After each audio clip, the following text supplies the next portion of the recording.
Vicki Lynn Nisbett was working on starting over. By December of 1991, she'd filed for divorce from her husband Rex and moved herself and her three young sons into their own apartment. On the afternoon of Saturday, December 14th, Vicki was getting ready to go to her company's Christmas party, but she was fighting with her estranged husband about it. Vicki's new love interest called during this fight. Rex answered, and that was the last time anyone heard from Vicki. 34 years later, and despite an arrest and a conviction, there are still a lot of questions surrounding this case.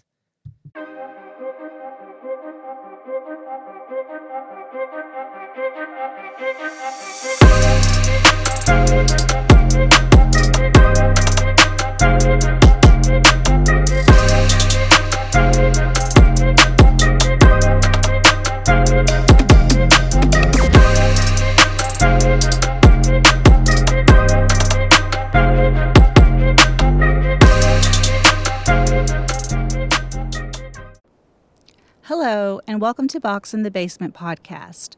I'm your host, Arlene. And I'm Leah.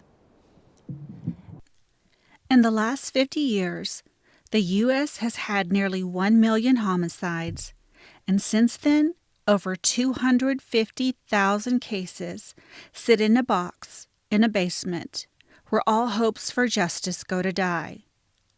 In 1996, someone shot my uncle Leon Laurelis, changing my life forever and leaving a devastating hole in my heart, and his case remains unsolved. Join me and my wife, Leah, as we shed light on these forgotten victims, their life, the loved ones they left behind, the evidence, and the theories of who committed these crimes, leaving communities in fear and leaving families without answers. Support our effort to change the justice system through the Homicide Families Victims' Rights Act, as we hope to make a difference with our audience as we remember the victims and demand justice. In 1996, my world was shattered when my uncle Leon Laurelis was shot execution style in a small town in Texas. To this day, his murder remains unsolved, and the pain of that injustice continues to haunt me, my family, and Leon's friends and coworkers. Here at Box in the Basement, we want to shed light on the overwhelming number of unsolved murders and disappearances here in Texas and beyond. We want to bring awareness to the lesser-known cases that got little to no attention, in hopes that someone listening will come forward with any information, because we strongly believe all lives matter. Ultimately, we want to get justice for Leon and for all the victims whose cases are sitting, collecting dust in a box in a basement. Please note that this episode contains depictions of violence that some people may find disturbing. Listener discretion is advised. Please like and follow our pages on all social media platforms for Box in the Basement Podcast and Justice for Leon Laurelis. And now you can also find us on YouTube. We've talked about 1991 several times before. It was a huge year in terms of news and political moves. The Soviet Union dissolved, the Persian Gulf War happened, the first Persian Gulf War. South African Parliament repealed apartheid laws, the Ethiopian government was overthrown, Jeffrey Dahmer's crimes were discovered, a driver committed a mass murder at Luby's in Killeen, Texas by driving his truck into the restaurant, and a postal worker opened fire on his former workplace in New Jersey. That, combined with a couple other similar incidents, led to the phrase going postal. The week of December 14th, Black or White by Michael Jackson topped the Billboard Hot 100, and Reba McEntire ruled the country charts with For My Broken Heart. Star Trek VI, The Undiscovered Country, was number one at the box office, and Alexandra Ripley's Scarlet was at the top of the New York Times bestseller list for fiction.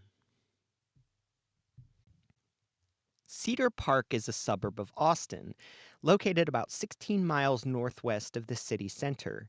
Today, it's a city of about 77,000 people, but back in 1991, it was still a small community on the outskirts of the sprawl, home to just over 5,000 people. It was a rural oasis just past the fringes of the bustling capital city.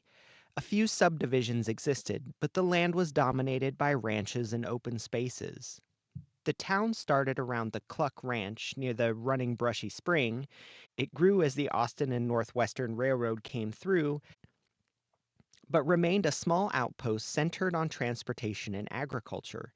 The town didn't incorporate until 1973, and the population remained small until the mid 90s as the tech industry boomed in Austin, sending folks to the suburbs looking for the house with the white picket fence.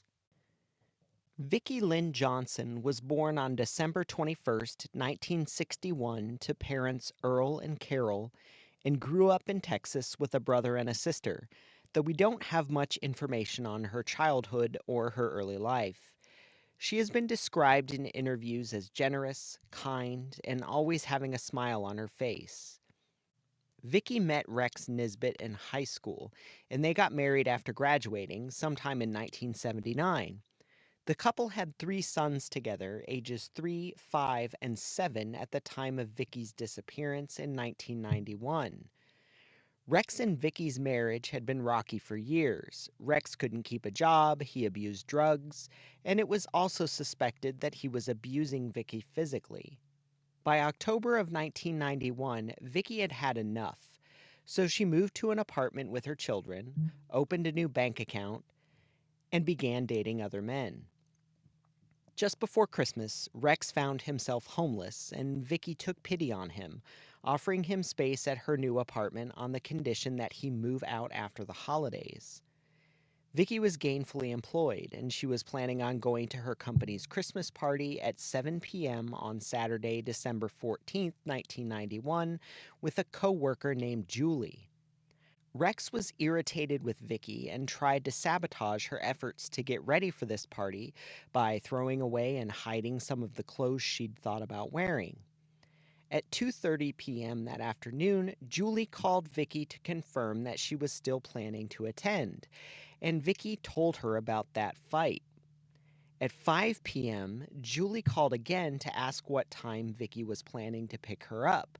On this phone call, Vicki was clearly upset, and she claimed that Rex had just tried to strangle her. She also mentioned to Julie that she hoped Rex left marks on her neck so she could use them against Rex in court. Julie urged Vicki to leave her apartment and come to her house to finish getting ready. We mentioned earlier that Vicki had started dating again, and at 6 p.m., a man named Wayne Castleberry called Vicki to set up a date for later that evening after the Christmas party. Rex actually picked up the phone when Wayne called, and this seems to have sent him over the edge. Wayne could hear Rex on the line yelling at Vicki, and that was the last time anyone outside the home spoke to her. So remember that Vicki's friend Julie had told her at around 5 p.m. to just leave her apartment and come over to her house. By 6:15, she still hadn't showed up, and Julie started to get concerned. She called Vicki, but Rex answered and told her that she'd already left and was on her way. When she still hadn't shown up by 6:45, Julie called again and was told by Rex that Vicki was running late, so she just decided to go straight to the Christmas party. Julie found this incredibly odd. Vicki had already supposedly left by 6:15 and she lived close to Julie. It would have only taken a few minutes to drive to Julie's house. So how then did Rex know that Julie was running late at 6:45 if she'd left at 6:15? This was 1991. Vicki couldn't just send a text to Rex or even call from a cell phone. Cell phones existed, but they weren't something that regular working folks had. And even if the story about Vicki running late were true, why wouldn't she just call Julie to let her know she wouldn't be picking her up? They'd been chatting on the phone on and off all day. Vicki never showed up to her company party that night either. Julie never heard from her again. Wayne, the man Vicki was supposed to meet up with after the party, never saw her or spoke to her again either. Vicki didn't show up for work the next Monday, and after being unable to locate or make contact, her boss called the police to file a missing persons report. At the urging of this boss, Rex also filed a missing persons report on Monday, December 16th. Officer David Proctor showed up to Vicki's apartment to interview Rex, and he noted that the apartment was spotless, which was surprising. Officer Proctor had been called out to Vicki's apartment twice before in the short time she'd lived there because of Rex's violent tendencies, and he'd never seen the place so clean. Vicki had 3 young boys, and Officer Proctor recalled that on previous visits, the apartment looked like it had 3 young boys living in it, messy and cluttered. Rex relayed 2 theories to Officer Proctor. He said that Vicki had either run off with some new guy, or she was staying with friends or family to quote-unquote take a break.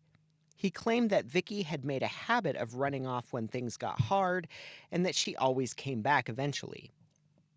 Officer Proctor and Vicki's family had their doubts, but unfortunately there was no real evidence that Rex's theories weren't possible, and Vicki's car was gone. CPS had interviewed Vicki's 3 boys, but none of them had any helpful information. They were young. The oldest was only 7 at the time. Apparently, Rex called Vicki's friend Julie at some point in the days after she went missing, asking if she knew where Vicki was. This sent Julie into a rage. She already had her suspicions about Rex, and she launched into a tirade on the phone and asked Rex what he did to Vicki. He hung up on Julie, but evidently realized he was in over his head as a single parent, and called her back later that same day to ask for help. From what I've been able to discern, one of the kids was sick and he needed help, so he called Julie. Days turned into weeks. Rex got kicked out of Vicki's apartment by the landlord. He still wasn't working, and he wasn't on Vicki's lease. Law enforcement took this opportunity to search the apartment for evidence. 2 areas in Vicki's bedroom showed evidence of massive blood loss. One area was the carpet near the bedroom's doorway, and the other was in a bedroom closet. Crime scene investigators noted that the carpet looked like it had been cleaned, but once they cut into the carpet, they found that blood had soaked through into the pad underneath. People always forget about that. Further analysis uncovered more blood stains on the walls, a spot near the bedroom's entrance, and a faint bloody handprint near the room's light switch. Now, if this crime occurred today, investigators would be rejoicing at their luck in finding a bloody handprint at the scene. But this was 1991, and DNA testing was still relatively new. The Texas Department of Public Safety, the state police, didn't have access to DNA testing technology, so any testing of that nature had to be done at a private or university lab. In this case, the carpet samples were sent to the University of North Texas in Denton, and they determined that it was a 99.999 lots of nines % chance that the blood came from a child of Earl and Carol Johnson, Vicki's parents. Vicki's siblings were eliminated as the source of the blood, so it's pretty clear that that blood most likely came from Vicki herself. The volume of blood evidence found at the scene led investigators to believe that she'd been seriously injured, if not killed, in that room. Authorities were suspicious of Rex from day one. Julie obviously felt he was responsible immediately. She straight up asked Rex what he had done to Vicki. Vicki's parents didn't find out their daughter was missing until months after the fact. He also refused to allow his in-laws to see the grandkids.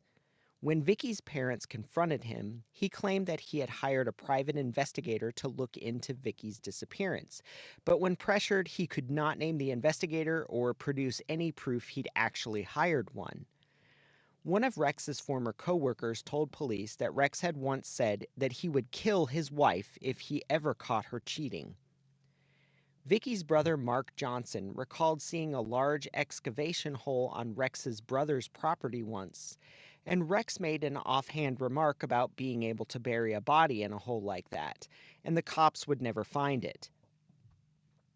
Rex looked shady to law enforcement too, but unfortunately, even with blood evidence, the DA's office didn't feel like they had enough to make murder charges stick.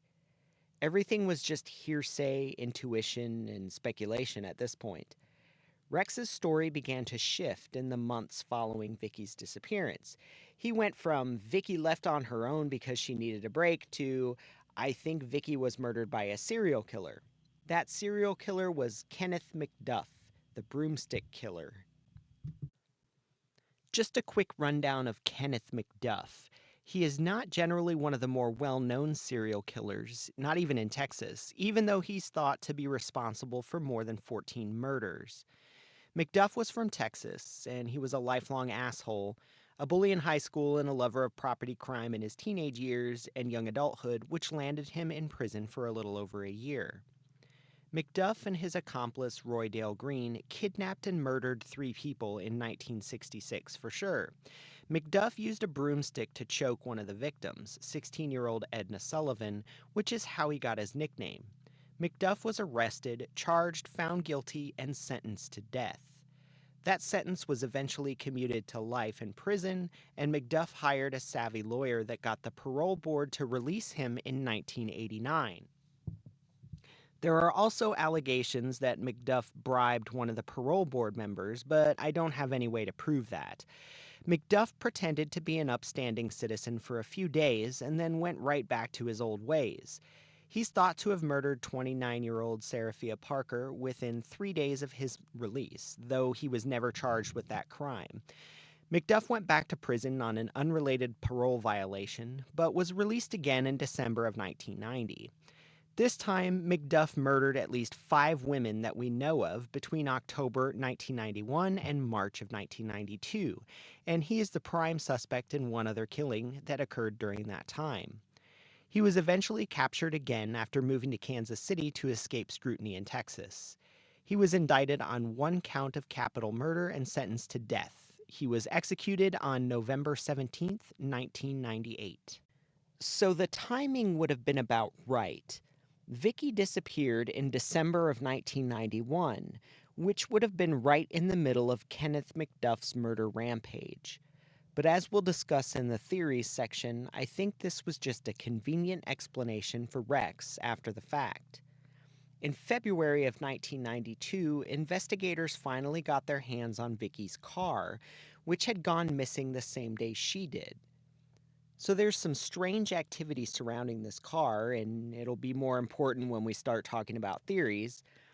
One of Vicki's coworkers saw her brown 1987 Dodge Aries in an H-E-B parking lot about 15 miles from Vicki's apartment on December 28, 1991.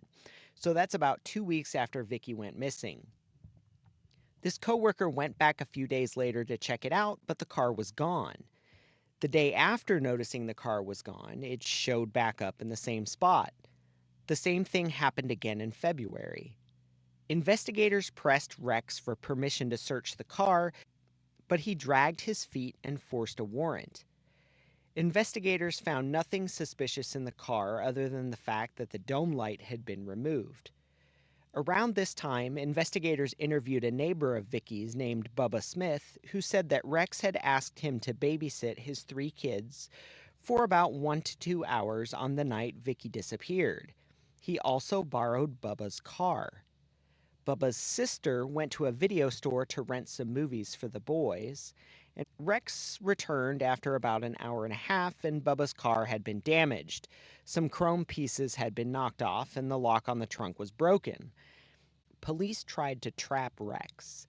They called him and claimed to have found Vicki's body, hoping it would draw him out and he'd feel compelled to go check wherever he'd stashed Vicki's remains.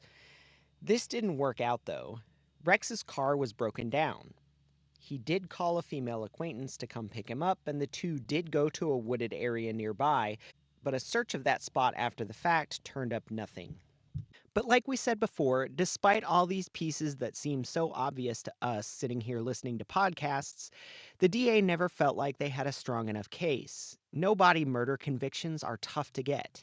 So Vicki's case essentially went warm, not exactly cold. I hate saying this case went cold because there's always been a suspect. Almost from day one, there was a serious suspect. But he just hadn't screwed up enough yet to allow the DA to make a case against him. So for 22 years, Vicki's case sat in a box in a basement waiting for technology to catch up to it. And in 2013, it did, at least for a time. One of the original investigators on the case, Richard Elliott, now Chief Richard Elliott, was always bothered by this case and never really let it rest. By 2013, the Williamson County DA's office finally decided to reopen Vicki's case and convene a grand jury. The DA felt there was enough circumstantial and physical evidence to indict Rex, and she'd come across evidence that Rex had been using a checkbook that was found by investigators in Vicki's car. He claimed Vicki had run off and taken her car, so how could he have been using checks from a checkbook located in Vicki's car in the days and weeks after her disappearance? It would have been really hard to fake check numbers back in 1991. Rex had been using checks from a checkbook that contained numbers in between the checks that his wife had been using on the regular and checks that he'd been using. So eventually his duplicity caught up with him. That was the final straw for the DA, and the grand jury indicted Rex Nisbett for his wife's murder. The DA offered Rex a plea deal early on. Vicki's family was just interested in knowing what happened to her, and if possible, they wanted to recover her remains. They were not interested in throwing the book at Rex, as it were. So the DA offered 15 years for pleading guilty to manslaughter in return for telling investigators where Vicki's body was. But Rex wouldn't bite. So the case would go to trial, and getting a conviction would be no small feat. It's important to clarify something here. Vicki's body had still not been recovered at this point, so we're still in a no-body murder situation. In these kinds of cases, prosecutors have to prove that the missing person is in fact dead by eliminating other reasonable explanations for their disappearance. So you show a lack of activity on credit cards or bank accounts, leaving behind items with significant monetary or personal value, or physical evidence that demonstrates an incompatibility with life, such as a large amount of blood evidence in a bedroom. Despite the hurdles of a no-body murder case, the DA's office felt confident they had enough to get a conviction, and they did. Rex Nisbett was found guilty of murder, and in 2014 he was sentenced to 42 years in prison. Our story doesn't end here, though. Rex appealed his case, and in early 2017, the Third Court of Appeals reversed the murder conviction, saying there wasn't enough evidence to have convicted him in the first place, specifically not enough evidence to prove how Vicki was killed. The state appealed the ruling immediately, and the murder conviction was reinstated in 2018. Interestingly enough, though, Williamson County still has Vicki Nisbett's case listed as a cold case, and missing persons websites like the Charlie Project have her listed as missing and the quote, possible victim of foul play. So, did the state put the right person in prison for Vicki's murder? Let's discuss. I personally think they got the right guy here. Let's review. Vicki had left Rex. He had a history of abusive behavior, not wanting to work, and using drugs. The day she went missing, Vicki was fighting with Rex, and her friend Julie was aware of this. Vicki claimed that Rex had laid hands on her, and Julie tried to get Vicki to leave right then and there. Rex was aware that Vicki was seeing other men, and he'd made comments in the past about killing his wife if she quote-unquote cheated on him. Vicki didn't show up to her friend Julie's house as promised, or the company Christmas party she'd planned on attending that evening, and she was never seen again. Rex claimed that Vicki was prone to running away and felt she'd run off with another man or a friend or family to quote-unquote take a break, but there's no evidence to back this up. Her car was found in a grocery store parking lot a couple months after she went missing, and it was later determined that Rex had been using checks from a checkbook kept in that car. Investigators found a significant amount of blood in Vicki's bedroom, blood that was eventually determined to be Vicki's. Rex never denied killing his wife, even after he was arrested. He just kind of shrugged it off and said something along the lines of, "If it's God's will that I go to prison, so be it." In the interest of consistency, we'll look at a couple other possibilities here. First is that Vicki left on her own. Obviously, she was a grown woman at the time of her disappearance. It was just before her 30th birthday when she went missing. Could she have just walked away like Rex claimed? Of course, it's possible. She had a car and she had a steady paycheck. She had already left Rex.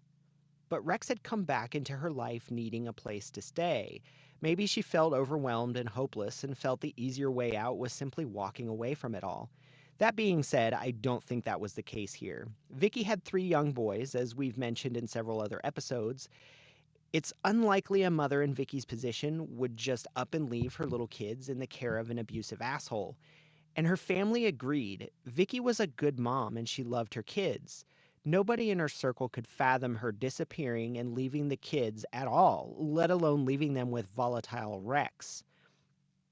I will admit that Vicki's car disappearing and reappearing is a little strange, but I think there's a pretty mundane explanation for that. According to the investigator on the case, Rex's car wasn't working at the time of Vicki's disappearance. He was probably just using Vicki's car to some extent and keeping it parked at the HEB 15 miles from home.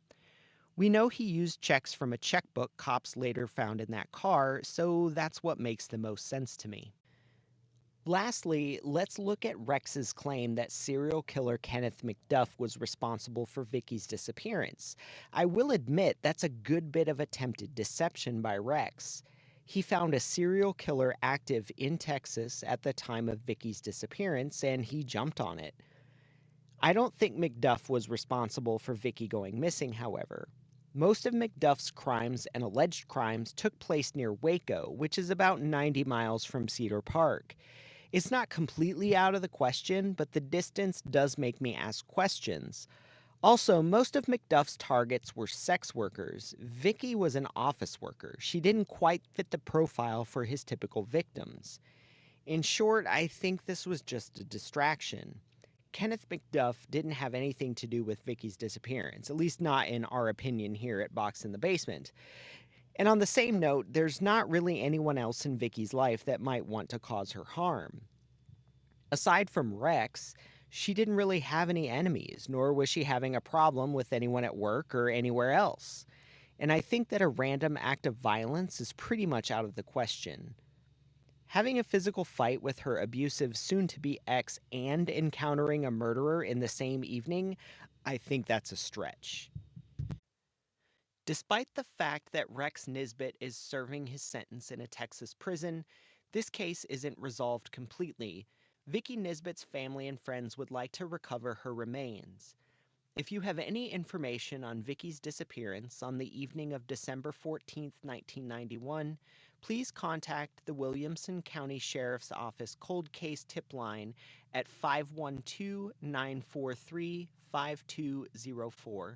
Views and opinions expressed in this podcast are solely those of the podcast creators, host, and guest. If you or someone you know is a victim of crime, support is available.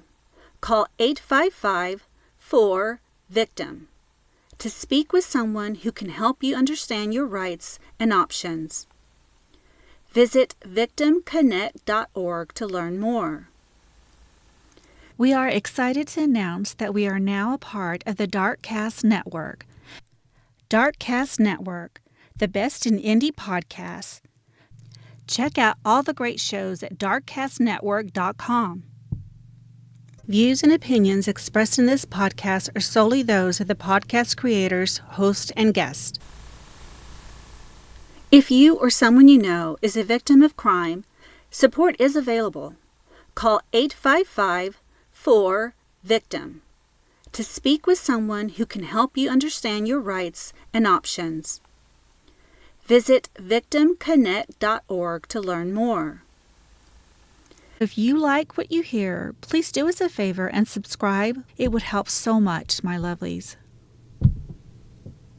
If you think bringing unsolved cases is important, then please take a moment to rate and review our podcast. Share this episode so we can bring awareness to these lesser-known cases, so we can reach more people in hopes that someone who may know something will come forward. I'd also like to ask that you sign my petition for my Uncle Leon Laurelis' case to be reopened and reviewed with fresh eyes.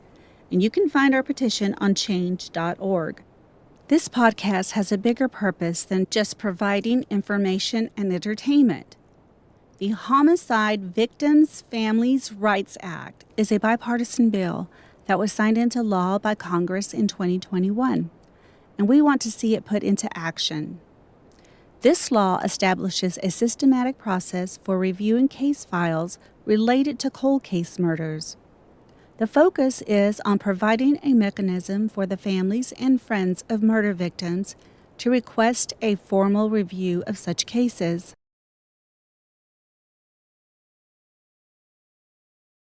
Thank you for joining us. Be kind. Later, Gators.